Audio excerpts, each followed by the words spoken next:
After a long hiatus, it's great to be back in action. Today we're looking at another Sony MZ-RH1 and we'll be putting in the new revision of OLEDs from SIR68K.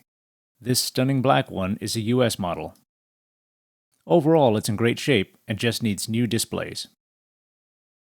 And here they are. Revision E, which should be easier to install than the first version. Okay, let's get to it. 4 screws around the bottom case. And 1 under this battery door. This time, I'll try not to remove the flap. This 2006 flagship is surprisingly easy to get into until you get to the displays themselves. Even when you do get there, a careful hand will get you in and out without much trouble, and SIR68K really made this updated version much easier to install.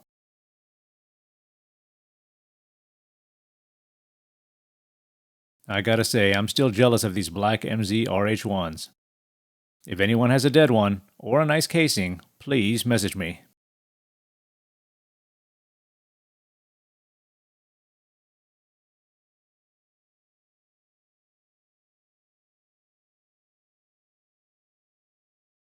Last time I just took this off because it was a tight fit for the screwdriver, but apparently you don't need to remove the flap.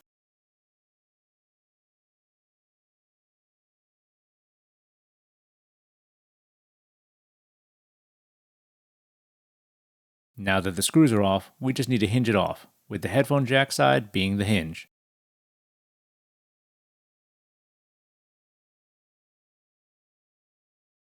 This flex cable can get damaged if you're not careful, but SIR68K's new kit comes with a replacement, just in case.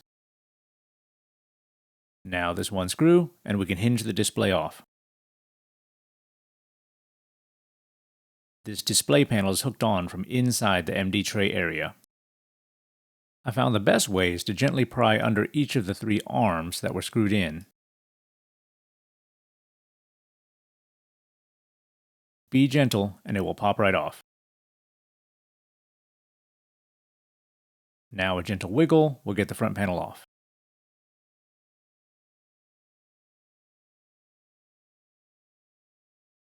It's connected, so let's gently pull that off. And there it is. Let's put this stuff aside. This silver trim and metal plate need to be removed. 3 screws.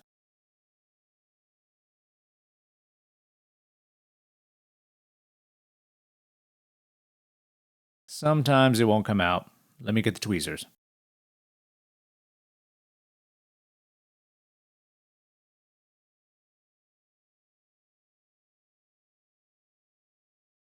Remember, this metal plate holds the silver trim in, so it'll go in last when we reassemble.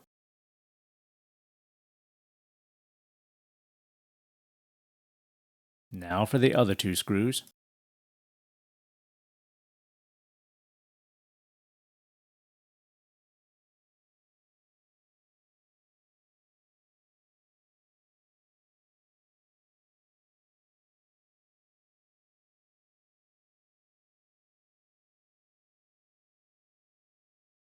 The left side by the lever has a small hook, so loosen the right side, then we'll go back to the left.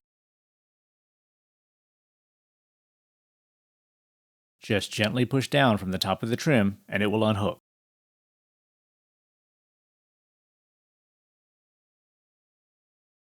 Okay, another layer down. Now we see the board behind the displays.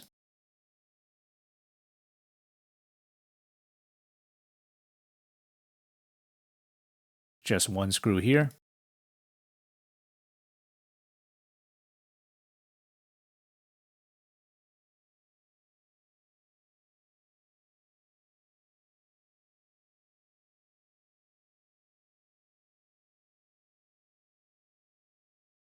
I'm going to start with the right side again. As usual, be gentle. Be careful near the buttons as there are some thin plastic pieces you don't want to break.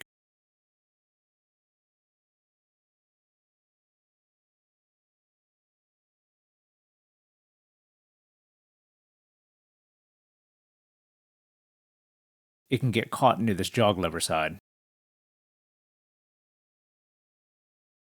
Gently try to pull from the bottom edge or gently wiggle from top edge to bottom edge.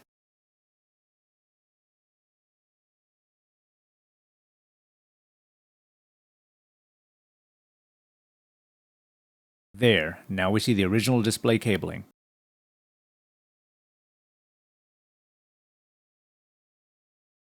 Let's unclip these. Gently flip the brown flaps up.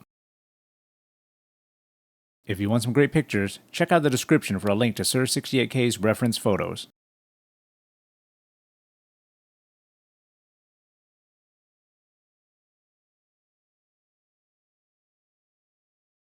Once unclipped, just slide them out. Almost there, just one more layer. Just 2 screws here. The one by the jog lever spring, then right next to it.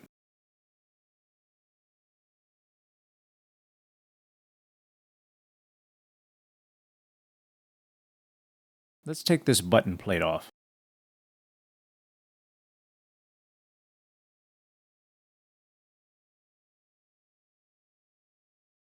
To get this last black panel out, I like to push the button down through the casing and then slide everything out.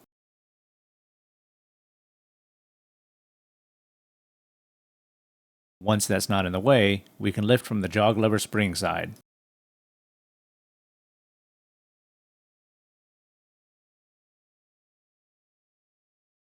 Once it's loose, just pull from the bottom. Since the displays are dead, I just pull on the display cables.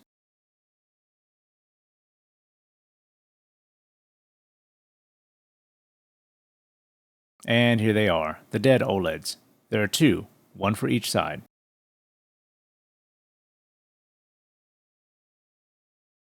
You can't see it in the video, but there's some severe burn-in on the left display.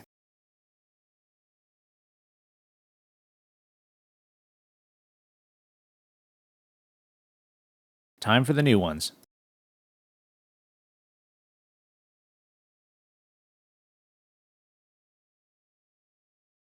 There's that extra flex cable. I love the black look, and I can already see how much more cable there is to work with. This will make installation much easier. Big difference in thickness between the old and new.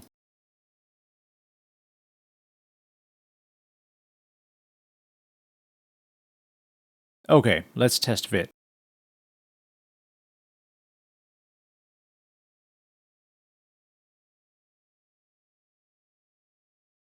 Looks like a perfect fit.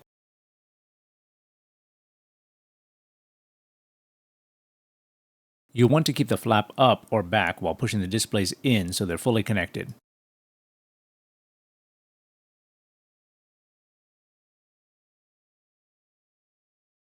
Ensure they're in all the way, then flip the flap closed.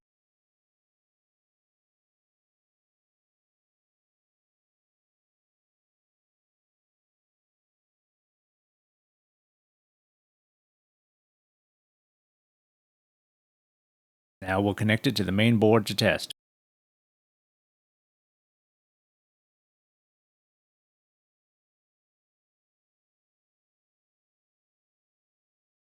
Grip close to the connector and push in firmly, keeping the flex cable flat.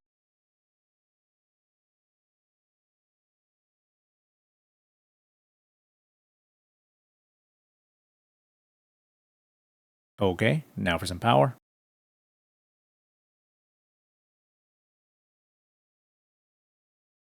Ah, nice. They're alive. I'm not really surprised. Sir 68K tests each one.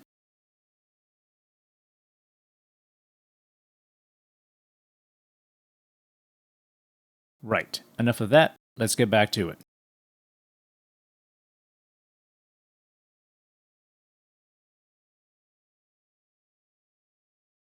We can leave them clipped in and put them aside for now.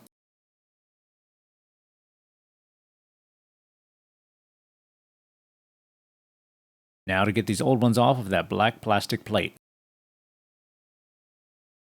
I'll use a hairdryer on medium to soften the adhesive and gently start prying my way down the back of each display. So I'll fold these back and show you where I apply heat and pry gently. Once you start, remove the heat and pry gently until you can't go further, then get a bit more heat on there. Don't melt the black plastic. Okay, I'll do this in another room. Be right back. And we're back with a thin black plastic plate. One of the displays separated from the glass, but it's no big deal.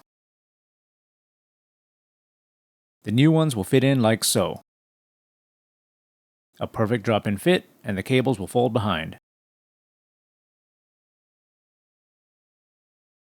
Now we have one modification to make. This vertical piece needs to be cut out almost entirely. A small bit of work and much better than revision C, which was shown in my first video.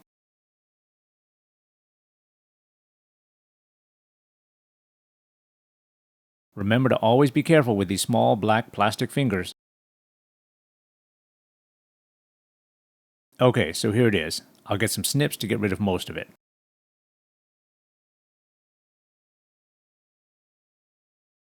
We don't need to remove it all, just most.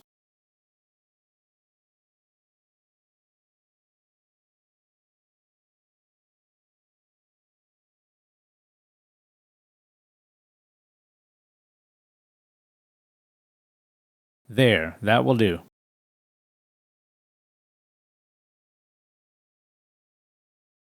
Get what you can, then sand it smooth. I'll be back after filing it down a bit. Okay, I just used a small nail file since I don't have all of my tools, and I think it's fine. To be safe, I'm going to add a small piece of Kapton tape in case it's not perfectly smooth.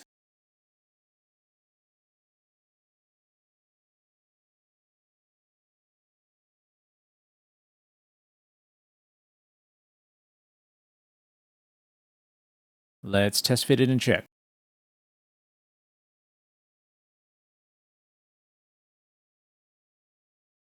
Okay, looks like we clipped off enough.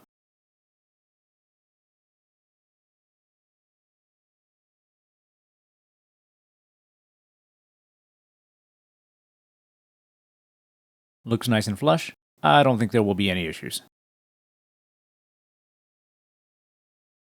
The new displays should fit perfectly, but I want them to stay in place.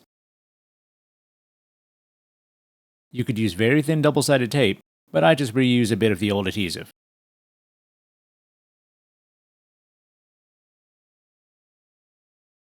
Just scrape a bit off and we can use it.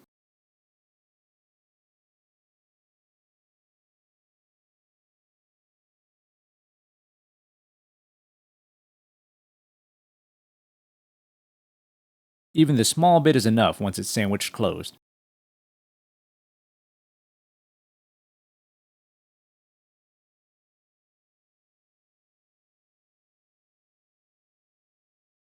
One more for the other side.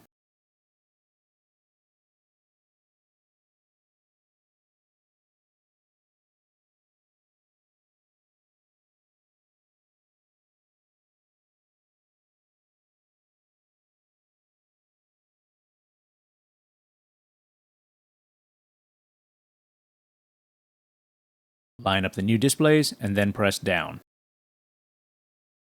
Okay, looks good.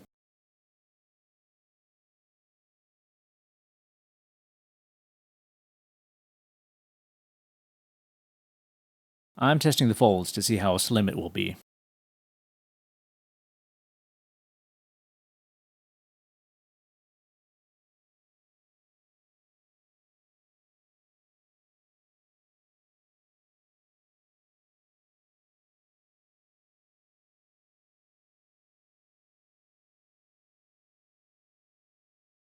Looks good. That was much easier than before and it looks nice and slim. Should be no issues fitting it back in.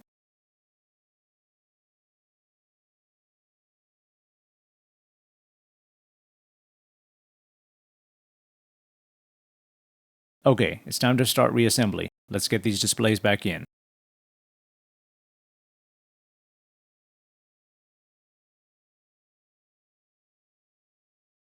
These buttons can fall out, so let's tape them on from the outside.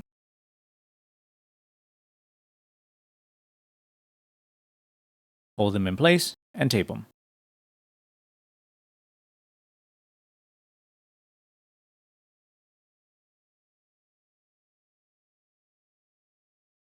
We're going to insert this way, button side first.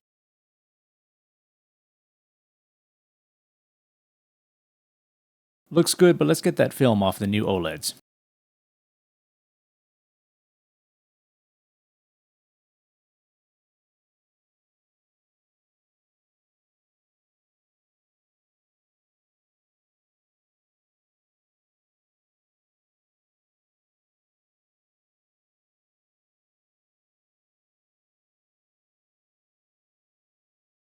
There we go. Let's get them in with no fingerprints.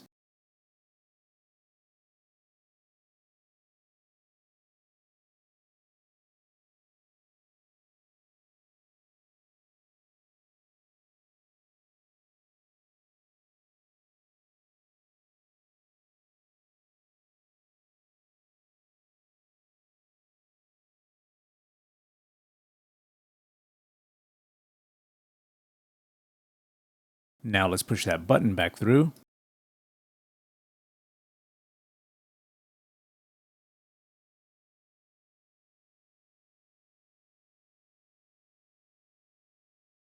And adjust the jog lever spring across the small black piece you'll see there.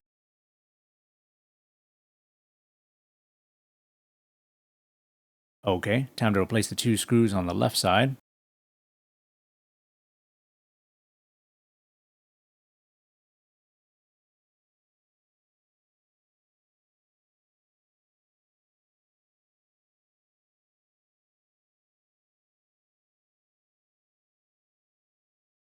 Okay, time to Z-fold these back into place so we can close this layer.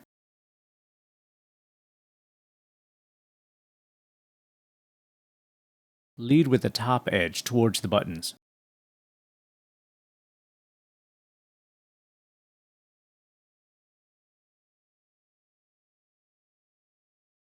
I'm checking the feel of the buttons to ensure they're aligned.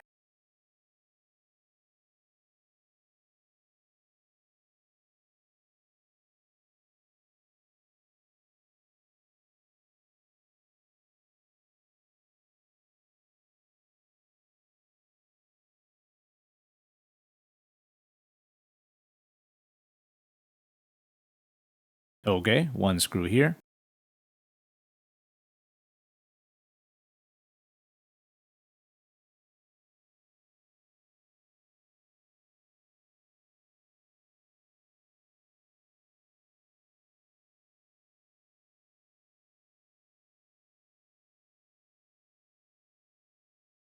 Jog lever is aligned and feels fine.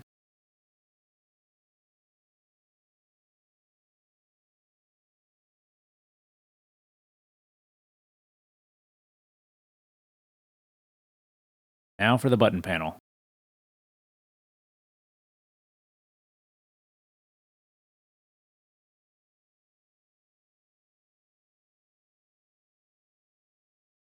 Now for the silver trim. Make sure to thread that flex cable through.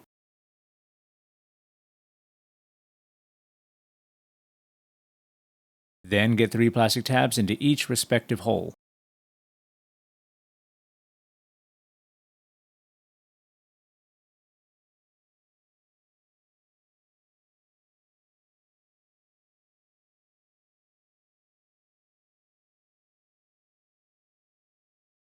A slight push down on the side will get it in.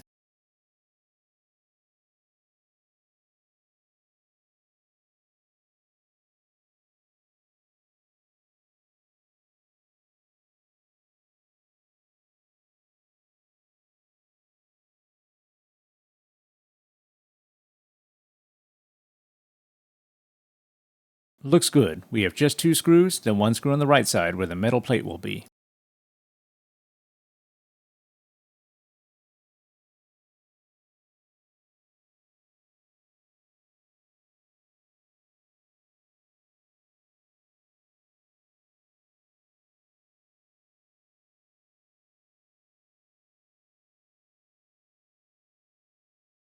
Okay, let's get this metal piece in and screw it down.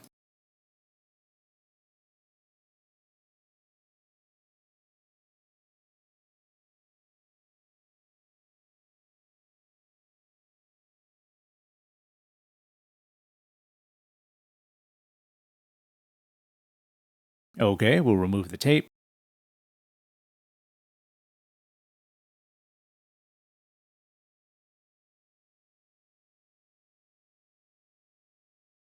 And let's get this flex cable in.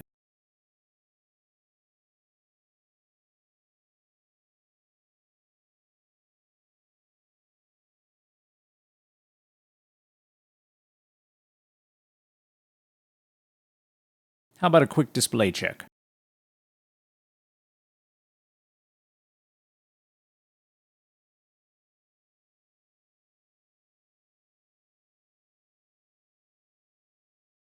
Okay, we're still good.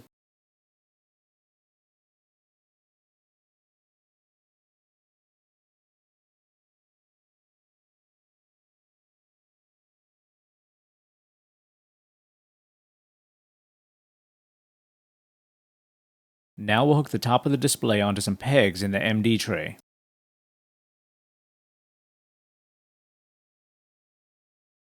It's hard to see on camera, but if you're doing it, you'll see small metal tabs that hook into the silver trim inside the display.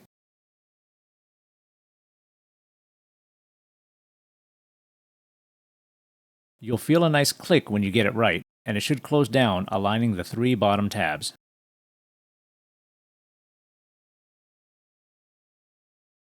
There, that should be it.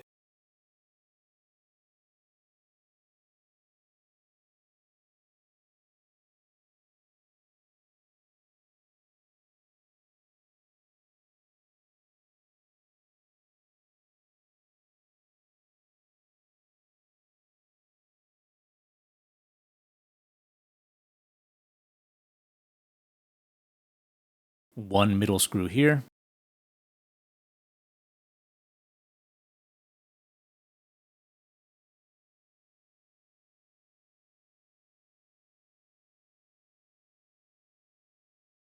Then the bottom case, jack side first. Remember to check the hold switch. Once that's done, just the case screws and the battery door.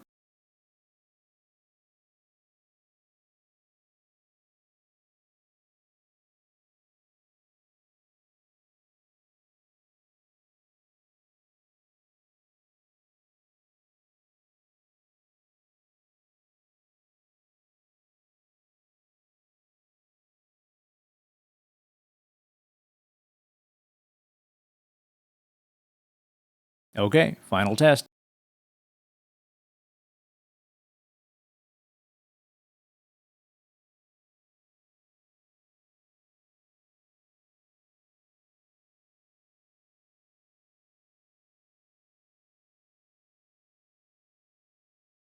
Looks good.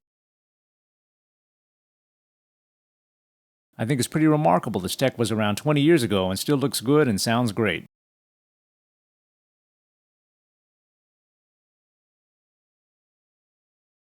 Thanks to this great community and people like Sir68K, these MZ-RH1s aren't ending up as e-waste somewhere. I hope this was helpful, and remember to check my video description or blog post if you need to order a kit for yourself. As always, thanks for watching.